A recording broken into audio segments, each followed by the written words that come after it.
Alright, hello citizens of the Nigelverse. It is Nigel here once again, and welcome back to System Shock Radio. So, I got some talks for you guys, and not gonna lie, we have quite a few here.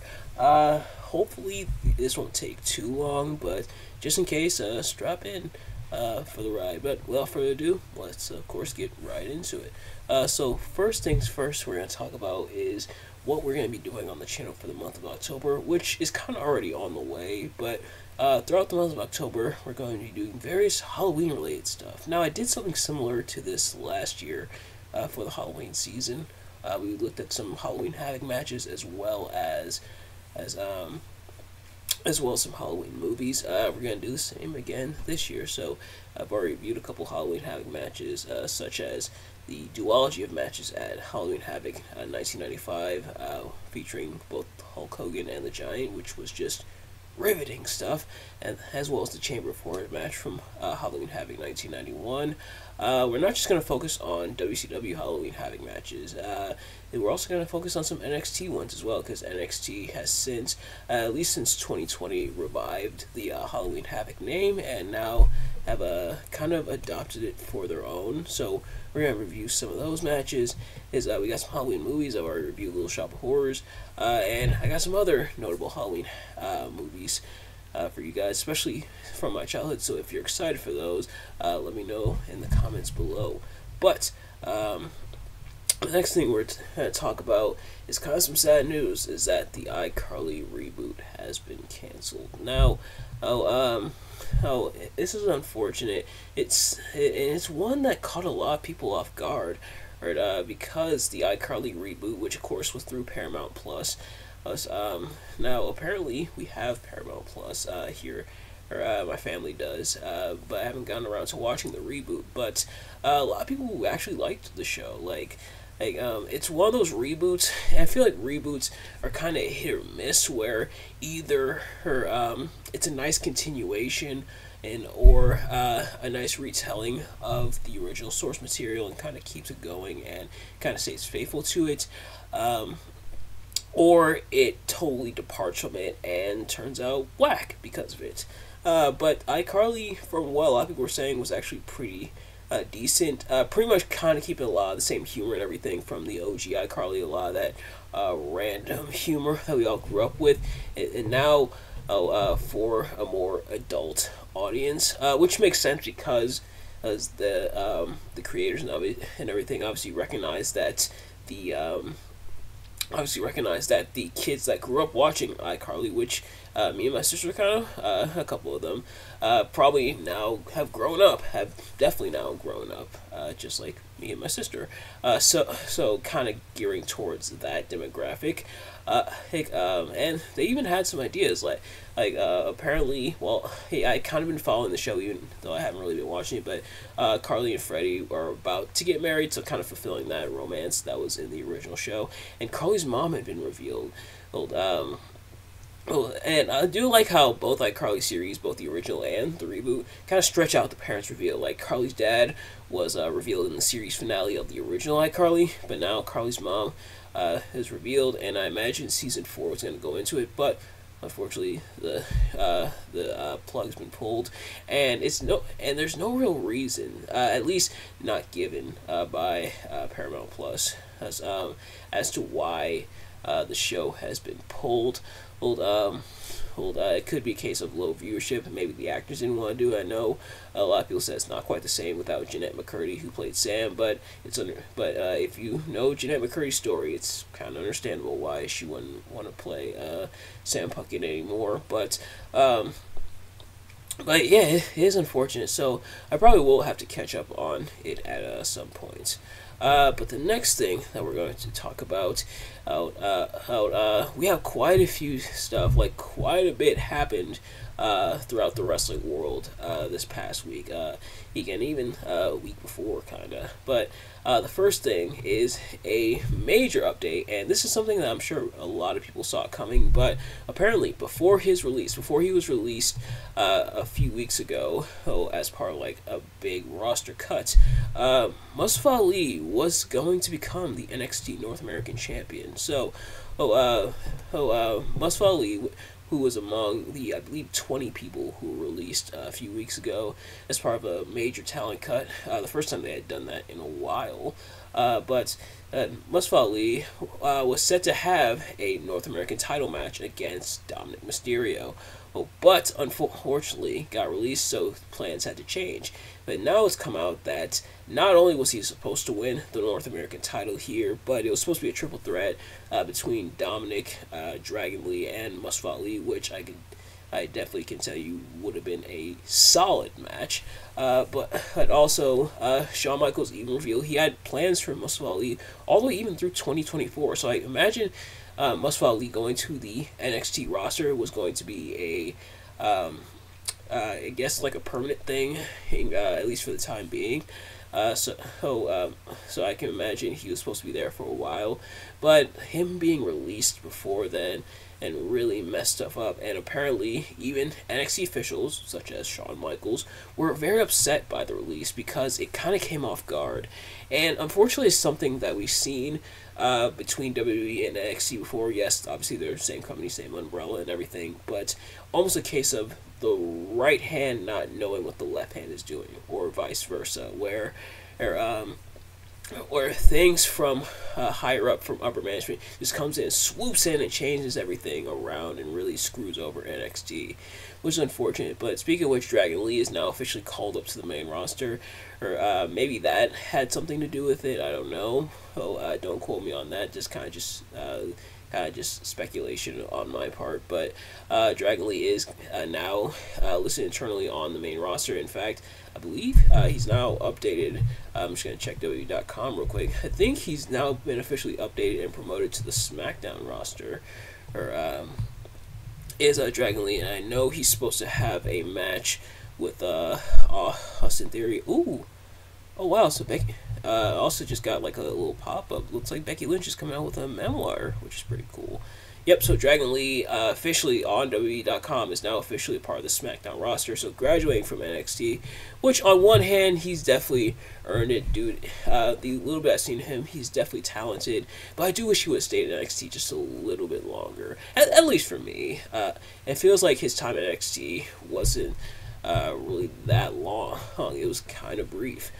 But then again, I imagine you probably don't want him to be people like some of the other wrestlers, such as like maybe Angelo Dawkins, who was in NXT for like a while. Well, I'm trying to think when he got signed. Wow, he's only 28 too. I forgot he's young. So yeah, he was signed in on December 28th of 2022. So and he started working there in January, and it's October. Oh wow! So it's been almost a year. He started in January, and now is October. Wow! So he's been there a little bit longer than I thought, but otherwise didn't really stay in NXT for long.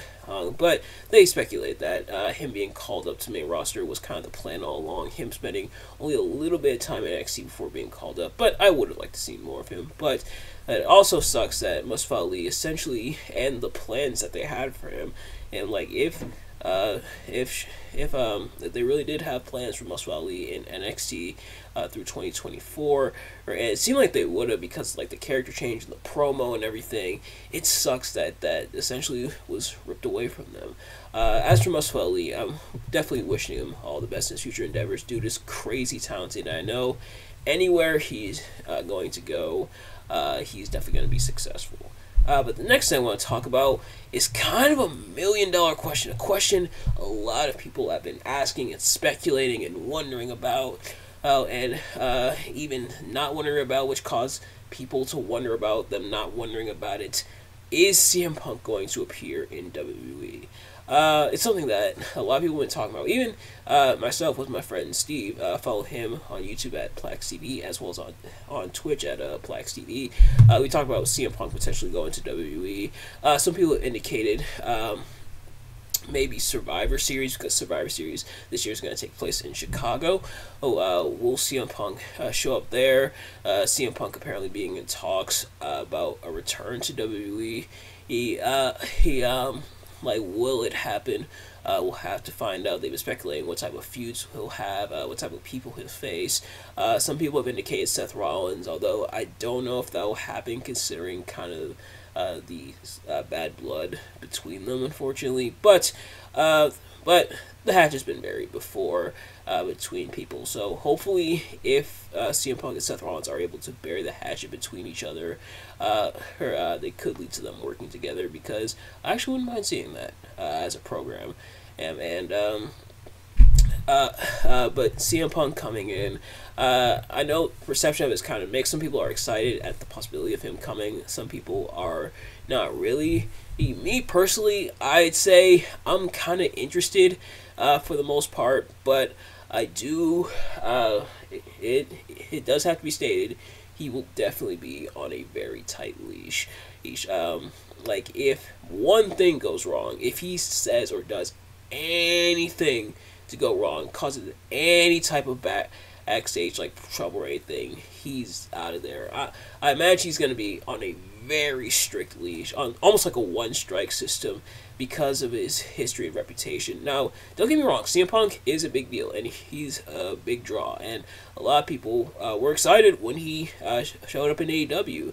A lot of people were excited when he came back in AEW off of an injury and the Brawl Out situation. But him going to WWE, while quite a few people are excited, you definitely got to keep that in mind. I imagine they're definitely going to be holding him under that microscope, like watching him like a hawk, essentially. He one false move, and I'm sure he'll definitely be out of there.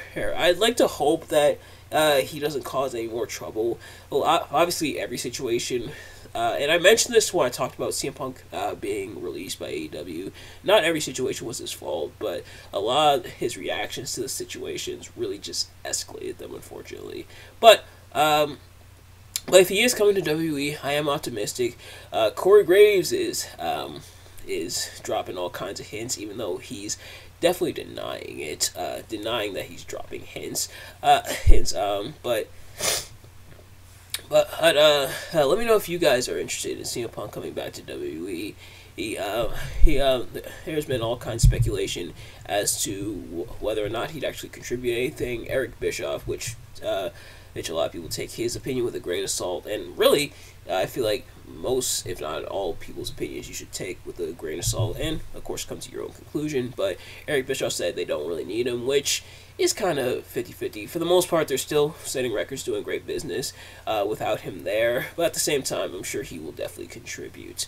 But nevertheless, the next thing we're going to talk about is all the stuff Edge has been up to in AEW so far. So Edge showed up at Wrestle Dream, which if you haven't already, go check out my review of Wrestle Dream. So he's there so far, and so far it looks like he's going to be feuding with Christian Cage. They're kind of going into their little rivalry there. Edge is going to take on Luchasaurus tomorrow, and we're definitely going to talk about that. Coming up, but Edge so far in AEW, who has caused quite a bit of discourse. A lot of people are upset that he left WWE, go into AEW. A lot of people are happy to see him in AEW. Me personally, I'm happy for him. He explained that there's no bad blood, there's no hard feelings between him and WWE, but felt like he accomplished all he needed to accomplish there. Wanted to go to AEW. Essentially, because his children and said he should reunite with Uncle Jay, aka Christian Cage, reunite with him, and Edge essentially wanting to finish off his career with his best friend, which is admirable, of course. Edge and Christian go way, way back, obviously. He pretty much broke into like wrestling and everything together. So definitely makes sense him wanting to retire, and he has other friends there as well in AEW, such as FTR. Edge wanting to finish up his career in AEW, help out this new company, help kind of build new stars, which is kind of what Edge has been doing since his return in 2020, is kind of helping build towards the future, which is nice. So I'm excited and interested to see. But next up, we have got a little bit of a war on our hand. And tomorrow, AEW is going to go head-to-head with NXT. And both sides are bringing out the big gun. So AEW, who is having a special little Tuesday episode. I'm just gonna pull up the official match card for AEW for tomorrow. It's Title Tuesday. Hey, yes. So the matches we have are a number one contendership for the TNT Championship as Bryan Danielson takes on Swerve Strickland. For the International Championship, it will be Rey Fenix versus Jon Moxley. For the Women's World Championship, it will be Saraya versus Hikaru Shida with Ruby Soho banned from ringside, so that will be interesting. Then Adam Copeland will take on Luchasaurus, aka Edge. Man, it's still like just calling him Adam Copeland. It feels, obviously that's his name, but it feels weird. Like, I know they don't have the rights to the Edge name, but why not his other names like Adam Impact or Sexton Hardcastle? But nevertheless, Adam Copeland takes on Luchasaurus. His Switchblade Jay White takes on Hangman Adam Page, and Chris Jericho will take on Powerhouse Hobbs. So quite a stacked card, to the point where NXT ordered in the troops, because we got a whole lot going on with NXT tomorrow. We got appearances from John Cena and Cody Rhodes. Just to name a few. Who? Hang on. So let me pull up for 10, 23. What tomorrow's card? Alright, so. John Cena is going to appear, and he's going to be in the corner of Carmelo Hayes as he takes on Braun Breaker. So kind of revisiting that rivalry. Cody Rhodes will deliver an announcement. Some people speculate that it's going to be the return of the Dusty Rhodes Tag Team Classic, which makes sense because, I don't know if you knew this, it's not really something he brings up often, but Dusty Rhodes is his father. And we got Asuka versus Roxanne Perez as Becky Lynch and Dominic Mysterio. Obviously because they're champions, they will appear, which it sucks that Trick Williams doesn't have the title anymore, the NXT North American title. It is weird that they took him off, it off of him. There's those, and it looks like we're also gonna have Gallus is taking on Butch and Tyler Bates, and we might even get an appearance from the Undertaker if the latest Vignette is to be believed. So definitely going all out here, no pun intended, is NXT and AEW. So this is gonna be interesting. I don't know, because sometimes I watch Dynamite and NXT. I don't know how I'm gonna watch it here, because both are on Hulu, so I might have to like aggressively flip between the channels. I think on Hulu, with the account we have, we can stream on multiple devices. I don't know. It's going to be interesting to see when they go head-to-head. Not the first time AEW and NXT have gone head-to-head, but definitely bringing out the big guns for both sides. But then this may lead into the next thing we're going to talk about, a potential John Cena Roman Reigns match at Crown Jewel. So running it back from SummerSlam of 2021. And some people have some mixed feelings about it. Some people are excited for it, some people aren't quite so. I sadly missed the match at SummerSlam 2021, so I'll have to go back and rewatch that. But if so, that's going to be a major match. Crown Jewel is coming up on the 4th of November or so. So definitely interesting there if John Cena and Roman Reigns are going to face at Crown Jewel. And then the last thing I want to talk about is a quote. And I'm sure this is a quote that you've heard at some point before. But we're going to analyze it and talk about it. And that is, it's not about the destination, it's about the journey. So, what does that quote mean? And how most, if not all, people interpret it is, it's not about where you're going per se. This is used oftentimes in storytelling and like pieces of media and stuff like that, and like stories or movies, stuff like that. But it can also apply to life. It's not about the journey. It's not about the destination, I say. It's about the journey. It's not about where you're going per se, but the things that you learn and the people you encounter along the way. So what does that mean? When you have a goal, when you have something you want to accomplish, when you have an end goal in life, and a lot of people's end goal in life is different. Some people want to chase a certain goal. Some people want to chase a variety of goals. Some people just want to be happy and content. But along the way, you'll learn plenty of lessons, and you'll have a lot of awesome moments, of course. But you'll also learn a lot of important lessons, a lot of tools. You'll get a lot of tools and things needed for your progression in life. You'll meet people that will help you along the way. So, obviously, keep in mind where you're going, but also remember everything you've been through and everything you learned along the way. And I mentioned that's using storytelling. And oftentimes, getting there is part of it, but we meet the characters. We see them interact with other characters. We see how the characters bond and gel and interact. In good storytelling, that usually gets to characterize the characters, especially not just with how they interact with each other, but the journey that they've gone through as well. And same goes with life. You're going to meet a lot of people.